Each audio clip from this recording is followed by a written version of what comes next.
स्वागत है real news में आप सभी का और मैं हूं आपके साथ चंदन जायसवाल। बिहार की प्रमुख खबरों के साथ एक नज़र आज की सुर्खियों पर। हिट एंड रन लॉ पर सड़क पर उतरे असदुद्दीन ओवैसी, केंद्र सरकार पर साधा निशाना। नेपाल में बंधक बने यूपी के 34 ईंट भट्ठा मजदूरों को मोतिहारी पुलिस ने कराया मुक्त, सभी को भेजा गया घर। पटना हाई कोर्ट को बम से उड़ाने की मिली धमकी, एटीएस की टीम और डॉग स्क्वाड की टीम जांच में जुटी, इलाके में बढ़ाई गई सिक्योरिटी। 10वीं और 12वीं बोर्ड परीक्षा की तारीख में हुआ बदलाव, सीबीएसई ने जारी किया एग्जाम का नया शेड्यूल। ढाका में फिर चला अतिक्रमणकारियों पर प्रशासन के बुलडोजर, ढाका शहर के सड़कों को प्रशासन द्वारा कराया जा रहा है अतिक्रमण मुक्त। बिहार में लगातार बढ़ रहा है ठंड का प्रकोप, मुंगेर जिला प्रशासन के द्वारा जिले के चौक चौराहों पर की गई अलाव की व्यवस्था। अयोध्या में श्री रामलला की प्राण प्रतिष्ठा को लेकर विश्व हिंदू परिषद और बजरंग दल के कार्यकर्ताओं में देखा गया उमंग। अयोध्या से आए श्री राम जन्मभूमि पूजित अक्षत निमंत्रण पत्र और राम जन्मभूमि निर्माणाधीन मंदिर का चित्र को घर घर जाकर किया वितरण। नरकटियागंज हरबोड़ा नदी से एक युवक का शव किया गया बरामद, शव की जांच में जुटी पुलिस, मृतक की नहीं हो पाई है अभी तक पहचान। औरंगाबाद में नववर्ष के मौके पर हथियार के साथ पार्टी करते युवकों का वीडियो वायरल, मामले में पुलिस की बड़ी कार्रवाई, पुलिस ने 2 देसी बंदूक और कारतूस को किया बरामद। मोतिहारी शहर के उद्योगपति समाजसेवी डॉक्टर शंभुनाथ सिकारिया ने गोल्ड प्लेटेड अश्वमेघ यज्ञ के घोड़े को अयोध्या भेजने की तैयारी में जुटे। केंद्र सरकार से लेकर यूपी सरकार के साथ अयोध्या मंदिर प्रबंधन समिति को सुरक्षा देने के लिए लिखा पत्र। अब खबरें विस्तार से।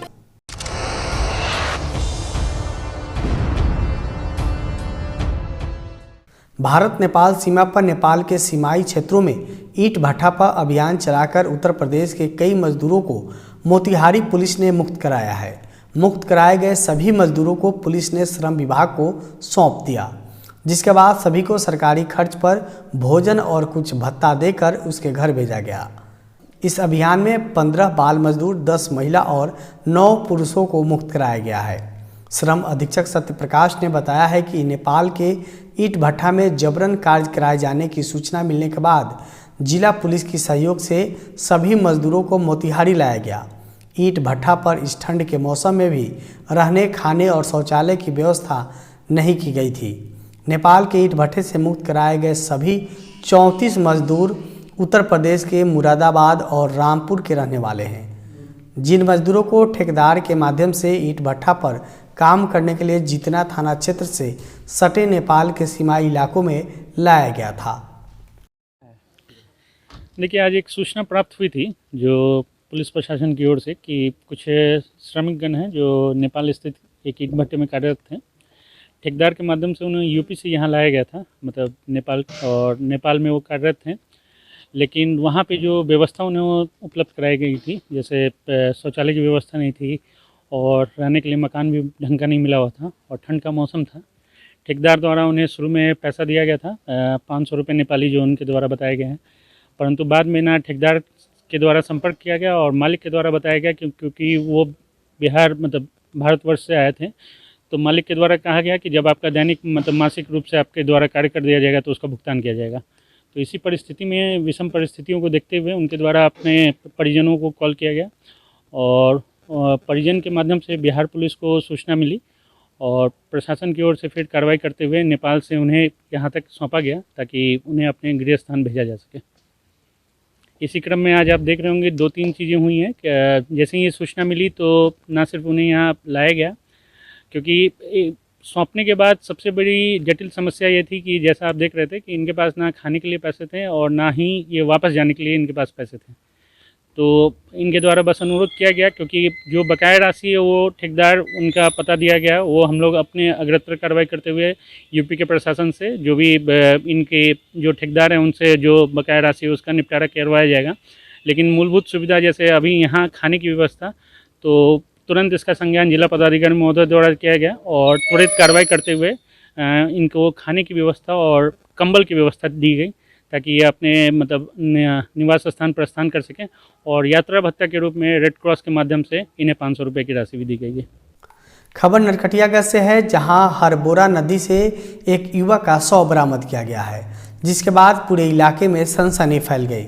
ग्रामीणों के सूचना पर पहुंची शिकारपुर पुलिस ने शव को पानी से बाहर निकलवाया और शव को कब्जे में लेकर जांच में जुट गई। वहीं मृतक की पहचान अभी तक नहीं हो पाई है। थानाध्यक्ष रामाश्रय यादव ने बताया है कि घटना की जानकारी मिलने पर पुलिस टीम को भेजा गया है। शव की जांच कराई जा रही है और शव को पोस्टमार्टम के लिए बेतिया GMCH भेज दिया गया है। डरबोरा नदी के धूमनगर के नीचे नदी में शव बहते हुए जा रहा था, जो हम लोग ग्रामीणों के सहयोग से उसको रोक लिया गया और तहकीकात के लिए वरीय पदाधिकारी को सूचना दी गई है। CBSE ने इस साल होने वाले 10वीं और 12वीं की बोर्ड परीक्षा की डेट शीट में बदलाव किया है। CBSE की तरफ से परीक्षा की नई डेट शीट जारी की गई है। नई डेट शीट के मुताबिक 12वीं की परीक्षाएं अब 15 फरवरी से शुरू होकर 2 अप्रैल तक होगी, जबकि 10वीं की परीक्षाएं 15 फरवरी से लेकर 13 मार्च तक आयोजित की जाएगी। वहीं 10वीं बोर्ड की परीक्षाएं अब 18 दिनों में पूरी की जा रही है। परीक्षाएं 15, 16 और 17 फरवरी को आयोजित की जाएगी, जो कि 13 मार्च तक चलेगी। पहले 10वीं की परीक्षा का समापन 21 मार्च को होना था, जो अब 13 मार्च 2024 तक कर दिया गया है। ढाका शहर को जाम से मुक्त कराने के लिए ढाका प्रशासन और नगर प्रशासन कमर कस ली है। आए दिन शहर में लगातार लग रहे जाम की समस्या से आम लोगों और यात्रियों को मुक्ति मिलेगी। सिकरहना SDM कुमारी निशा के नेतृत्व में बनाए गए टीम ने सड़क किनारे लगाए गए बाजार और मुख्य सड़क की जमीन को कब्जा कर बनाए गए दुकानदारों को प्रशासन द्वारा JCB की मदद से ध्वस्त कराया गया है। सड़क के किनारे की सरकारी भूमि पर किए गए पक्के कंस्ट्रक्शन को JCB की मदद से तोड़ा गया है। वहीं इस अतिक्रमण करने वाले दुकानदारों में हड़कंप मचा हुआ है। वहीं इस दौरान सिकरहना SDM कुमारी निशा और कार्यपालक पदाधिकारी सिंधु कमल के साथ साथ ढाका अंचल अधिकारी के सहित कई कर्मी मौजूद थे।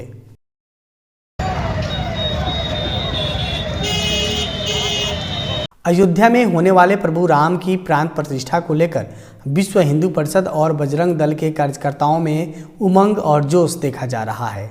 इस दौरान मोतिहारी में अयोध्या से आए हुए श्री राम जन्मभूमि अक्षत निमंत्रण पत्र और राम जन्मभूमि निर्माणाधीन मंदिर का चित्र को लेकर घर घर जाकर वितरण किया जा रहा है। विश्व हिंदू परिषद बिहार झारखंड के विधि प्रकोष्ठ अशोक श्रीवास्तव और जिला प्रचार प्रसार प्रमुख आनंद प्रकाश के नेतृत्व में घर घर जाकर इस कार्य को किया गया। इस दौरान विश्व हिंदू परिषद बिहार झारखंड के विधि प्रकोष्ठ अशोक श्रीवास्तव ने कहा कि 15 जनवरी तक विश्व हिंदू परिषद और बजरंग दल के सभी कार्यकर्ता घर घर जाकर अक्षत निमंत्रण पत्र और चित्र का वितरण करेंगे।